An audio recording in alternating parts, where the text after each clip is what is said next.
નમસ્કાર વિદ્યાર્થી મિત્રો, આજે આપણે ફરી મળી રહ્યા છે કરંટ વિથ જીકે સિરીઝની સાથે.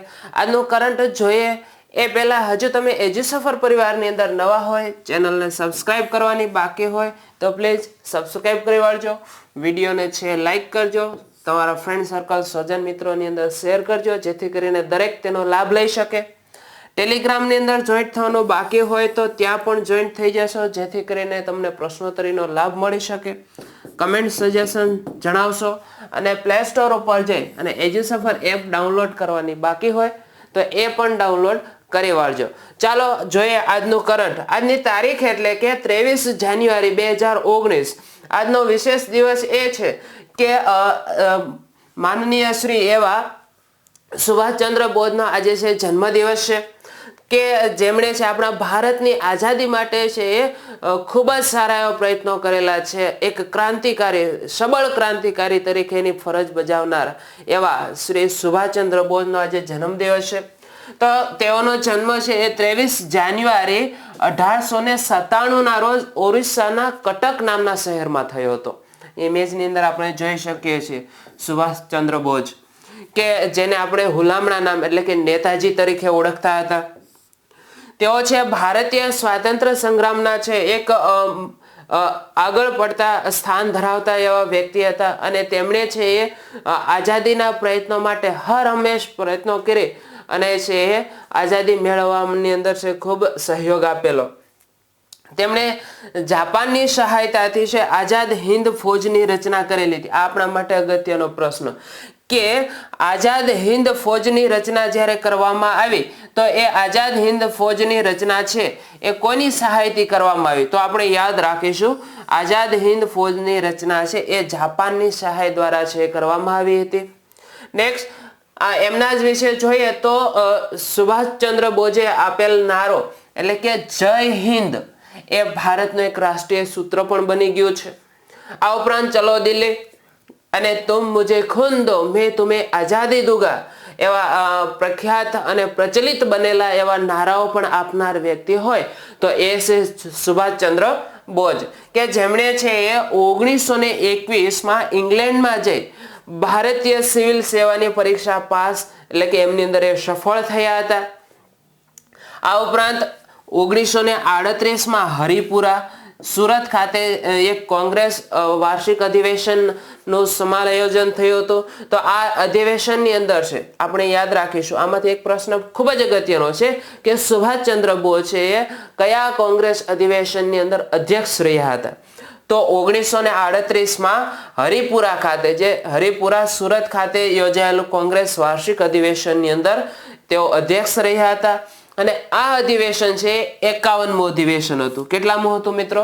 51મું અધિવેશન. આપણે ખાસ યાદ રાખીશું. તેમણે આ ઉપરાંત છે એટલે કે સુભાષચંદ્ર બોઝે છે એ 1939માં ફોરવર્ડ બ્લોક નામની એક પાર્ટીની સ્થાપના કરી હતી. આ ઉપરાંત છે 18 ઓગસ્ટ 1945 ના રોજ વિમાન દુર્ઘટનાની અંદર એક રહસ્યમય મૃત્યુ પામ્યા હતા એવું અનુમાન લગાવવામાં આવે છે. તો આ સુભાષચંદ્ર બોઝ વિશેની માહિતી આપણા માટે ખૂબ જ અગત્યની છે. સાથોસાથ સુભાષચંદ્ર બોઝને લગતી છે કરંટ આધારિત માહિતી છે એને પણ આપણે યાદ રાખીશું કે તાજેતરમાં જ ભારત સરકારે છે સુભાષચંદ્ર બોઝ દ્વારા એ આંદામાન નિકોબાર ટાપુ ઉપર છે તિરંગો ફરકાવવામાં આવ્યો. આ સમયે આ 75 વર્ષ પૂરા થયા હોવાને કારણે એ જે પ્રસંગ યોજાયો એ સમયે છે 75 રૂપિયાનો સિક્કો બહાર પાડવામાં આવ્યો હતો. આ ઉપરાંત ત્યાંના સ્થાન ઉપર પીએમ શ્રી નરેન્દ્ર મોદી દ્વારા છે 150 ફૂટ ઊંચો તિરંગો પણ ફરકાવવામાં આવ્યો હતો. અને સાથોસાથ છે એક બીજા વિશેષ ન્યૂઝ કે આંદામાન નિકોબાર ટાપુ પરના રોસ નામનું જે દ્વીપ છે એનું નવું નામ છે નેતાજી સુભાષચંદ્ર બોઝ દ્વીપ એવું નામ આપવામાં આવ્યું છે. તો આ આપણે ખાસ યાદ રાખીશું કારણ કે નામકરણ છે હમણાં જ બદલું છે એટલે રોસ દ્વીપ જેને હવેથી નેતાજી સુભાષચંદ્ર બોઝ દ્વીપ તરીકે ઓળખવામાં આવશે. ગુજરાતના ન્યૂઝ વિશે માહિતી જોઈએ તો Gujarat cooperative milk marketing federation limited અને અમૂલ ફેડરેશન દ્વારા હાલમાં છે અમૂલ કેમલ મિલ્ક લોન્ચ કરવામાં આવ્યો છે. અહીં ઇમેજની અંદર આપણે જોઈ શકીએ છીએ. પહેલા તો અમૂલ જે ડેરી છે એમનો લોગો છે, ધ ટેસ્ટ ઓફ ઇન્ડિયા. આ ઉપરાંત હમણાં જ જે લોન્ચ કરવામાં આવ્યું છે અમૂલ કેમલ મિલ્ક, તો એમના વિશે આપણે માહિતી જોઈએ તો આ કેમલ મિલ્ક એ ગાંધીનગર છે, અમદાવાદ છે, કચ્છ છે, આ જે જિલ્લાઓ છે એમની અંદર મૂકવામાં આવશે. અન્ય પ્રાણીઓના દૂધની જે સરખામણીએ વાત કરવા જઈએ તો એમાં કેમલ મિલ્ક એ પાચન ક્રિયાની અંદર સૌથી આસાન છે. કેમલ મિલ્ક એટલે ઊંટ માટેનું જે ઊંટનું જે દૂધ છે તે. આ મિલ્કમાં છે ઇન્સ્યુલિનનું જેવા પ્રોટીન વધુ હોવાથી ખાસ ડાયાબિટીસના જે રોગીઓ છે એ ડાયાબિટીસ માટે એવા વ્યક્તિઓને છે આ કેમલ મિલ્ક ખૂબ જ અગત્યનું છે અને ફાયદાકારક હોવાને કારણે છે. અને સૌથી વધારે મહત્વની બાબત એ છે તે એ ડાયાબિટીસના જે દર્દીઓ છે એની પાચન ક્રિયા ઝડપથી થઈ શકે અને ડાયાબિટીસના જે દર્દી એના માટે ખૂબ જ ફાયદાકારક છે. આ ઉપરાંત ઊંટ ઉછેરતા ખેડૂતો અને ગ્રાહકોના લાભાર્થે પણ આવું દૂધ રજૂ કરનાર અમૂલ ડેરી એ પ્રથમ ડેરી બની છે. અત્યાર સુધીમાં છે ઊંટ ઉછેરતા ખેડૂતોના લાભાર્થે અને જે દૂધ રજૂ કરનાર હજુ સુધી એક પણ ડેરી નહોતી, પરંતુ પ્રથમ ડેરી છે એ અમૂલ ડેરી બની ગઈ છે. અમૂલ ફેડરેશનના મેનેજિંગ ડાયરેક્ટર R.H. સોઢી છે. R.H. સોઢી એ આપણે નહીં ભૂલીએ, કારણ કે એ હાલમાં જ અમૂલ ડેરી ફેડરેશનના છે મેનેજિંગ ડાયરેક્ટર છે. સાથોસાથ અમૂલ ડેરી વિશે જીકે રિલેટેડ માહિતી જોઈએ તો અમૂલ ડેરી એ આણંદ જિલ્લામાં આવેલી છે, જ્યારે અમૂલ ડેરીની સ્થાપના 1946માં થઈ હતી. વિશ્વના સૌથી મોટી જે દૂધના પાઉચ બનાવતી કોઈ બ્રાન્ડ હોય તો એ અમૂલ ડેરી છે, કારણ કે અમૂલ ડેરીના જે દૂધના પાઉચ છે એ સૌથી વધારે બને છે. ત્યારબાદ આગળ એના વિશે જોઈએ તો કે અમૂલ ડેરીના સ્થાપક એટલે કે ત્રિભુવનભાઈ કિશીભાઈ પટેલ, આપણે પૂરું નામ યાદ રાખીશું. અમૂલ ડેરીના સ્થાપક કોણ છે? ત્રિભુવનભાઈ કિશીભાઈ પટેલ છે.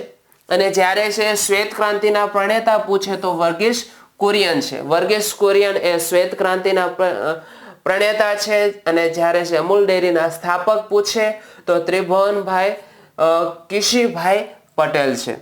ત્યારબાદ નેક્સ્ટ આગળ જોઈએ ગુજરાત સરકાર દ્વારા છે ઐતિહાસિક દાંડી યાત્રા વિશે જે ટેબ્લો એ દિલ્હી ખાતે પ્રજાસત્તાક દિનની પરેડમાં છે રજૂ કરવામાં આવશે.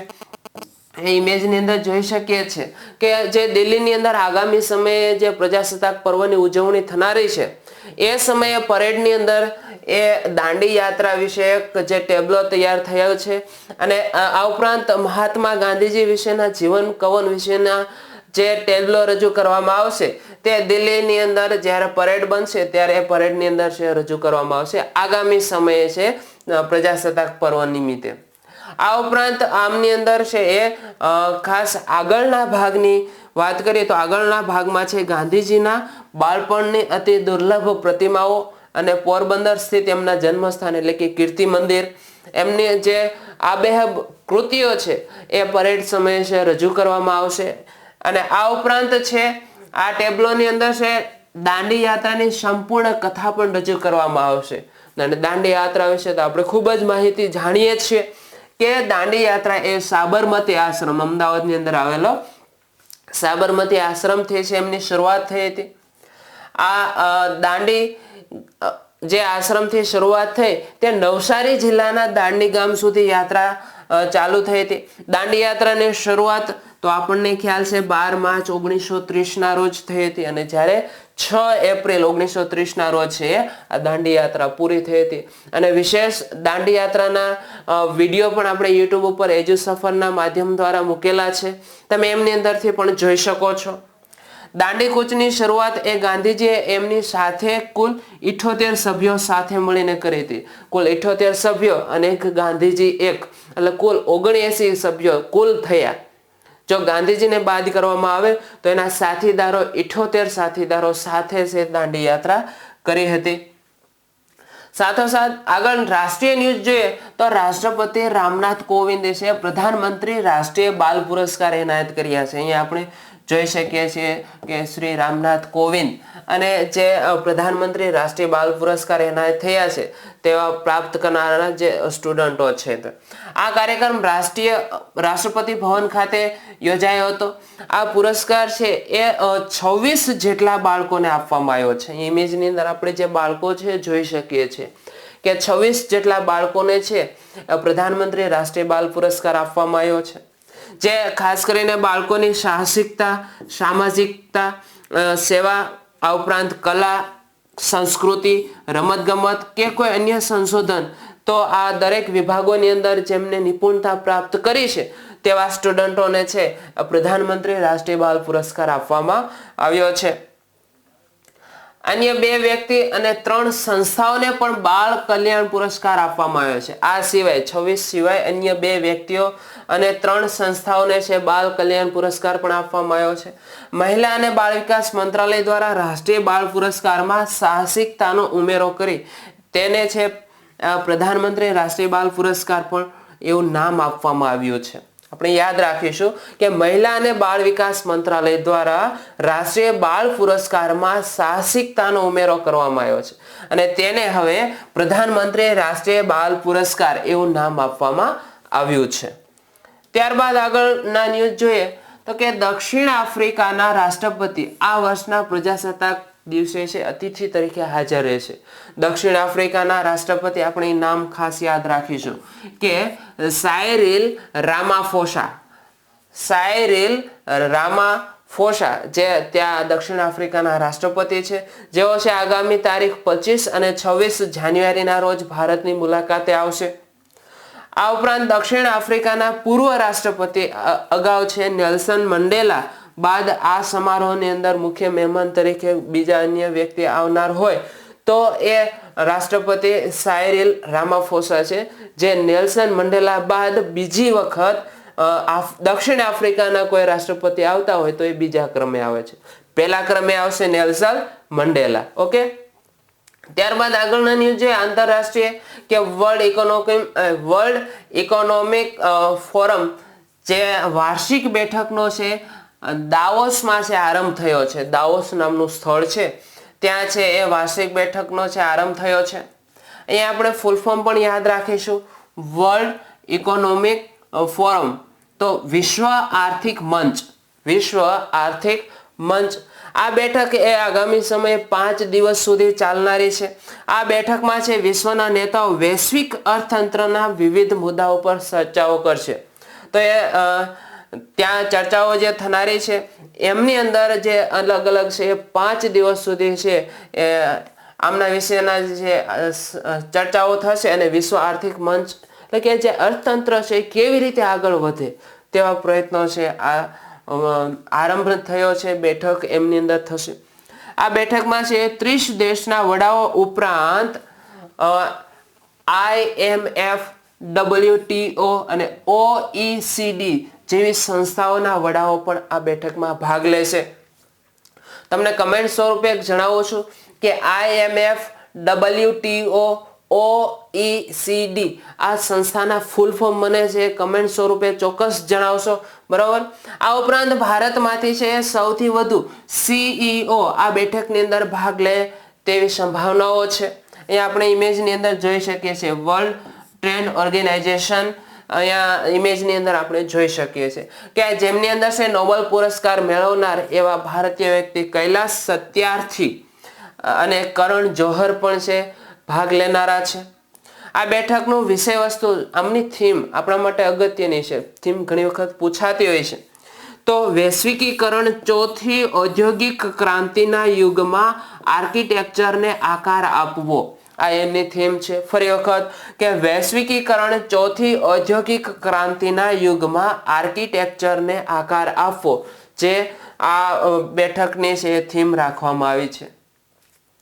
નેક્સ્ટ રમત જગતના વાત કરીએ તો રમત જગતની અંદર વિશ્વનાથ આનંદે છે ટાટા સ્ટીલ ચેસ સ્પર્ધામાં છે 8મા રાઉન્ડમાં વિજય મેળવ્યો છે. અહીંયા આપણે ઇમેજની અંદર જોઈ શકીએ છીએ કે શ્રી વિશ્વનાથ આનંદ જે 8મા રાઉન્ડની અંદર વિજય મેળવ્યો છે. તેઓ છે એ 5 વખત વિશ્વ ચેમ્પિયન બનેલા એવા ખેલાડી છે. ચેસ માસ્ટર છે જેમણે છે અઝરબૈજાનના શખ્રિયાર મામેદિયા, થોડું નામ અટપટું છે, આપણે યાદ રાખીશું. અઝરબૈજાનના શખ્રિયાર મામેદિયા રો નામનું એક ખેલાડી છે, એમની સામે છે વિજય મેળવ્યો છે. આ વિજય સાથે તેમણે 5.5 પોઈન્ટ મેળવ્યા છે. આપણે ફરી વખત યાદ રાખીશું, વિશ્વનાથ આનંદ એમની સામે કયા ખેલાડી હતા? અઝરબૈજાનના શખ્રિયાર મામેદિયા રો, જેમની સામે વિજય મેળવી અને 5.5 પોઈન્ટ છે મેળવ્યા છે. આ વિજય સાથે જ તેમણે નોર્વેના મેગ્નસ કાર્લસન સાથે છે એ સમાન અંક મેળવી અને મોખરાનું સ્થાન પ્રાપ્ત કર્યું છે.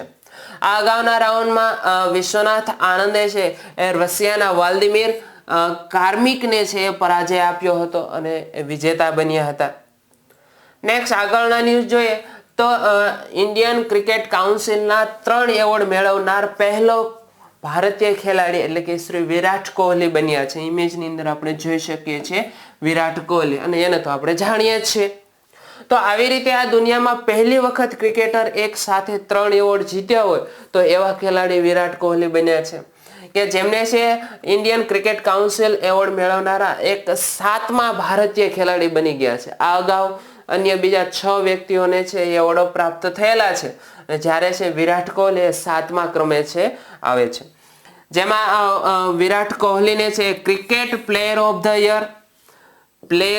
યર અને one day player of the year, આવી રીતે 3 એવોર્ડો છે એક સાથે આપવામાં આવ્યા છે. Cricket player of the year અને one day player of the year, તો આવી રીતે છે એવોર્ડો પ્રાપ્ત થયા છે. આ ઉપરાંત છે ઓસ્ટ્રેલિયાના એરોન ફિન્ચને T20 performance of the year તરીકે પસંદ કરવામાં આવ્યા છે. જ્યારે ભારતીય વિકેટકીપર ઋષભ પંતને છે amazing player of the year તરીકે પસંદ કરવામાં આવ્યા છે. અને આ સાથે ઉપરાંત સ્કોટલેન્ડના છે કેલમ મેકલોડને છે associate player of the year તરીકે પસંદ કરવામાં આવ્યા છે. અને રાહુલ દ્રવિડ એમની વાત કરીએ તો રાહુલ દ્રવિડ છે ઇન્ડિયન ક્રિકેટ કાઉન્સિલ એવોર્ડ મેળવનારા પ્રથમ ભારતીય ખેલાડી છે. ત્યારબાદ છે અલગ અલગ વ્યક્તિઓને એવોર્ડ મળ્યા, અને જ્યારે 7મા ક્રમે છે આ વર્ષે છે વિરાટ કોહલી છે આવ્યા છે.